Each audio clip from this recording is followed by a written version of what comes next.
Keempat anak korban pembunuhan di Jagakarsa, Jakarta Selatan dimakamkan di TPU Bedahan, Kampung Petigi, Sawangan, Depok, Jawa Barat pada Minggu petang. Ibu korban tidak kuasa menahan haru saat prosesi pemakaman sambil memegang boneka kesayangan anaknya. Empat anak yang menjadi korban pembunuhan ini dimakamkan berdampingan. Saat ini, polisi belum mengungkap motif pembunuhan dan masih mengetes kejiwaan pelaku. Dalam waktu dekat, kami akan melaksanakan kegiatan untuk pemeriksaan tes kejiwaan terhadap pelaku inisial P untuk mengetahui sejauh mana peran dan motif yang pelaku lakukan terhadap tindak pidana pembunuhan. Polisi masih terus mendalami sejumlah bukti, saksi dan fakta di lokasi usai menetapkan Panca Darmansyah sebagai tersangka. Panca diduga membunuh 4 anaknya dengan cara membekap korban satu persatu, mulai dari yang terkecil berusia 1 tahun hingga yang berusia 6 tahun. Salah satu bukti penting yang kini didalami polisi adalah telepon genggam dan komputer yang digunakan pelaku untuk merekam aksinya membunuh keempat korban.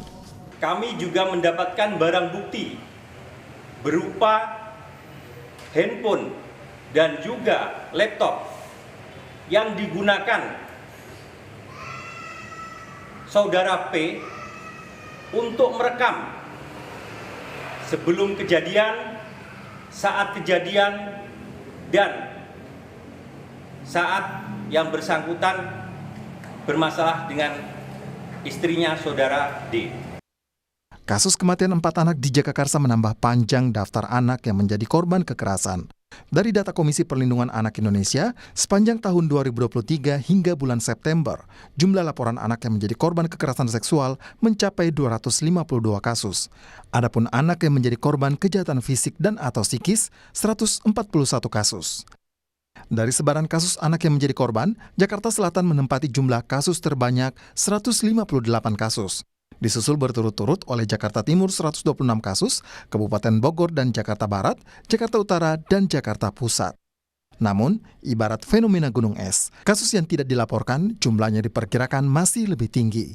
6 Desember lalu, jasad 4 orang anak ditemukan warga setelah mencium bau tak sedap dari dalam rumah kontrakan Panca Darmansyah. Sebelum diduga membunuh korban, Panca juga dilaporkan KDRT oleh ibu korban, tetapi belum ditangani secara tuntas oleh kepolisian. Tim Liputan, Kompas TV.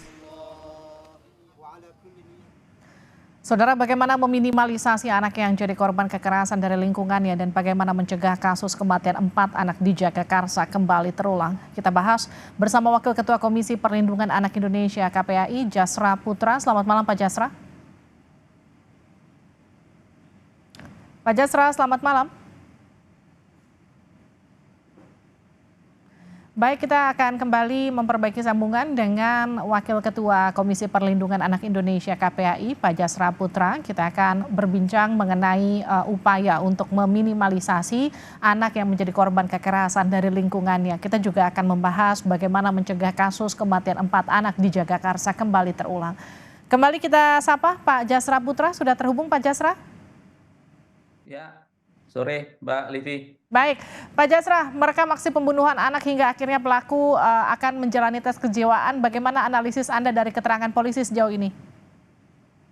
Ya, pertama kan kita sudah menyaksikan ya bahwa 4 anak itu sudah dimakamkan oleh keluarga dan kita menyaksikan bagaimana ibu ya yang hadir dalam pemakaman itu menerima ujian yang sangat berat ya, dan beliau mengatakan kakak, dede ibu mengikhlaskan gitu. Yang saya kira ini adalah bentuk betapa keluarga mengalami pukulan yang sangat luar biasa, terutama ibu.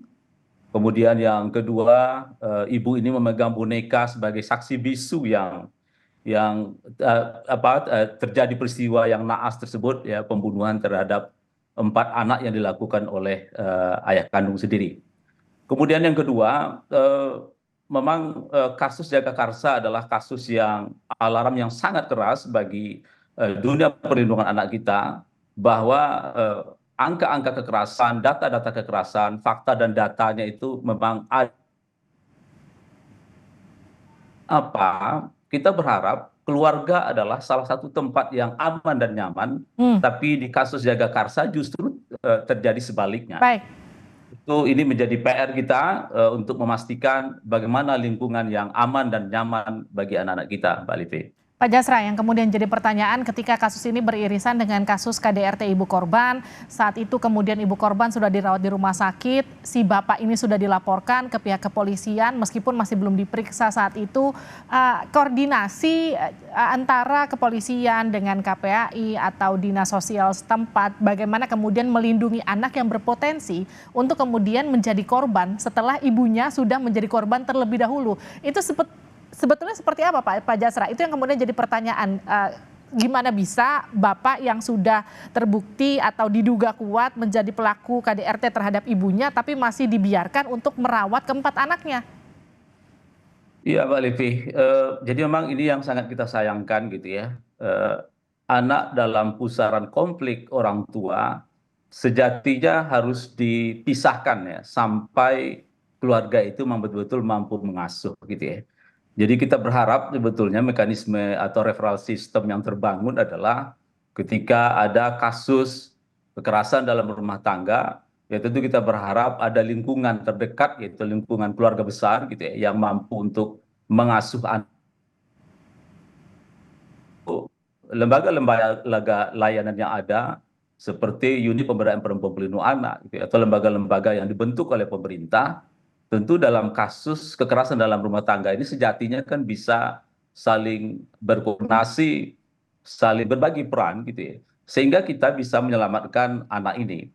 Apalagi kita misalnya sudah memiliki peraturan pemerintah tentang perlindungan khusus anak korban fisik, psikis ya. Kalau kita lihat ini kan dia psikisnya pasti mengalami situasi yang tidak mudah ya bagi anak-anak.